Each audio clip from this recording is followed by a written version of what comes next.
आगे ध्यान देना, भाज्य संख्या है, बहुत ही काम का चीज है भाज्य संख्या, इसमें बहुत सारे बच्चों को परेशानी होता है। भाज्य संख्या देखो, इसको अंग्रेजी में बोलते हैं कंपोजिट नंबर। तो भाज्य संख्या, इसका परिभाषा से देख लो पहले, वे संख्याएं जिनका केवल, वे संख्याएं जिनका 2 से अधिक गुणनखंड हो, जिनका 2 से अधिक गुणनखंड हो, 2 से अधिक गुणनखंड हो, भाज्य संख्या कहलाता है। देखो ध्यान से, यहां पर क्या लिखा है, वे संख्याएं जिनका 2 से अधिक गुणनखंड हो। अभी आपको समझ में आएगा, जैसे कि मान लो मैं लिखता हूं यहां पर 4, अब 4 लिखते हो, इसको गुणनखंड करते हैं, गुणनखंड मतलब गुणा का खंड। देखो जैसे कि किसके किसके पहाड़ा में आता है, याद रखना। देखो कितना हो जाएगा, 1 चौक 4, 2 दूनी 4, 4 एकम 4, गुणनखंड। इसका अलग अलग भाग में इसको बांटना है, मतलब किसके किसके पहाड़ा में आता है 4। देखो 1 चौक 4, 2 दूनी 4 और 4 एकम 4। बाकी किसी पहाड़ा में 4 नहीं आता, 3 एकम 4 तो होता नहीं, 5 एकम 4 तो होता नहीं। तो देखो इसका 2 से अधिक गुणनखंड है। देखो 1 2 3 हो गए ना, 2 से अधिक गुणनखंड है, इसलिए ये 4 क्या है, भाज्य संख्या है।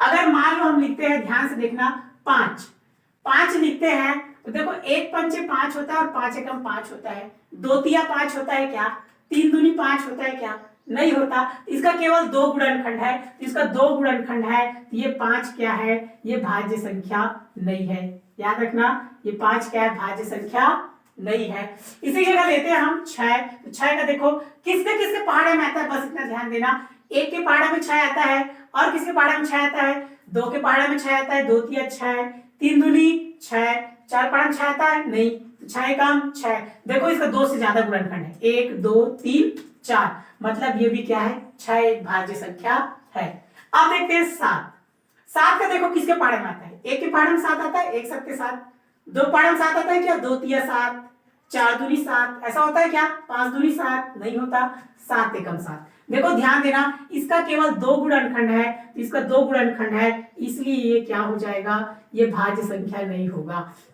तो याद रखना, जिसका 2 से अधिक गुणनखंड होगा वो भाज्य संख्या होगा। जैसे कि 8, फिर 10, 12, ऐसे बहुत सारा संख्या है जो क्या है, भाज्य संख्या है। देख लो, और जैसे कि मान लो समझना है, और जैसे मान लो 10, तो 10 का देखो 1 दहाम 10, 2 पंचे 10, 5 दूनी 10 और 10 एकम 10, 2 से ज्यादा गुणनखंड है, 1 2 3 4, तो ये क्या हो जाएगा, भाज्य संख्या होगा। क्लियर है आपको?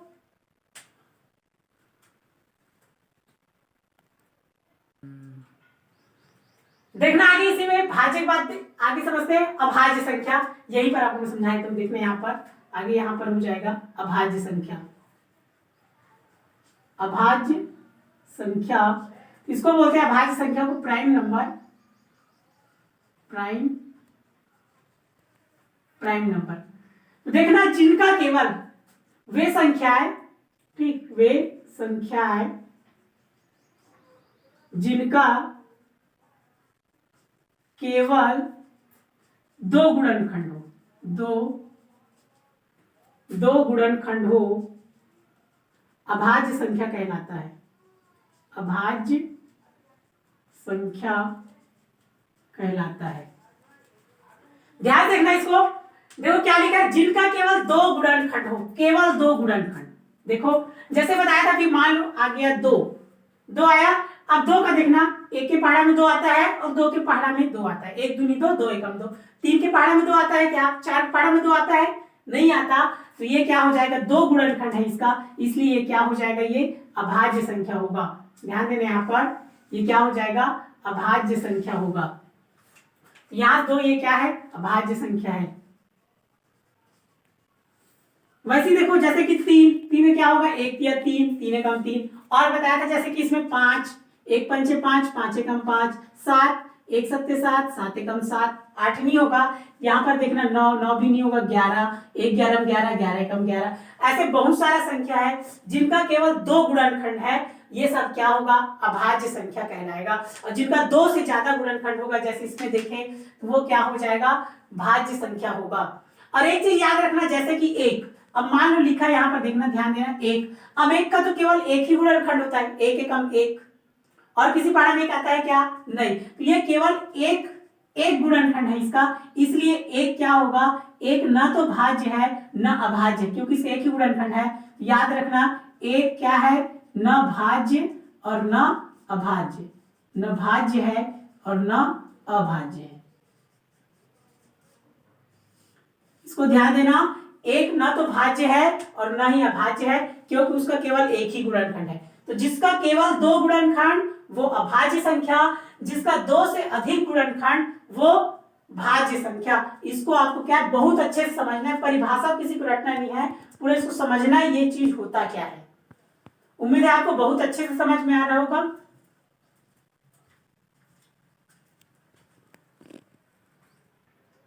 देखना ध्यान देना, ये धनात्मक पूर्णांक जो पढ़ रहे थे उसके प्रकार में लास्ट प्रकार है सहअभाज्य संख्या को प्राइम नंबर। इसको ध्यान देना, संख्याओं का ऐसा जोड़ा, संख्याओं का ऐसा जोड़ा या युग्म, ऐसा जोड़ा जिसका महत्तम समापवर्तक, जिसका महत्तम समापवर्तक, महत्तम समापवर्तक अंग्रेजी में बोलते हैं इसको HCF, हाईएस्ट कॉमन फैक्टर, इसका महत्तम समापवर्तक एक हो। याद रखना क्या हो, महत्तम समापवर्तक एक हो, क्या कहलाता है, सहअभाज्य संख्या कहलाता है, सहअभाज्य संख्या कहलाता है।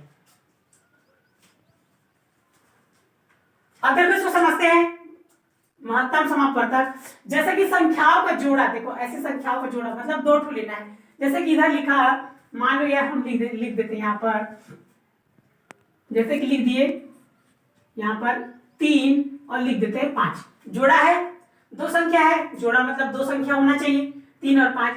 अब इसका हम क्या निकालेंगे, महत्तम समापवर्तक। तो ध्यान देना, महत्तम समापवर्तक दोनों का एक आएगा, याद रखना ऐसे निकालते हैं 3 गुणा 1 और कैसे निकालते हैं 5 गुणा 1। तो जो जोड़ा बनता है उसको एक बार लिखते हैं, इसका महत्तम समापवर्तक कितना आ गया, 1, मतलब ये क्या हो जाएगा, सहअभाज्य संख्या होगा। ध्यान देना, जो किसी दूसरे संख्या से ना कटे, केवल एक से कट जाए।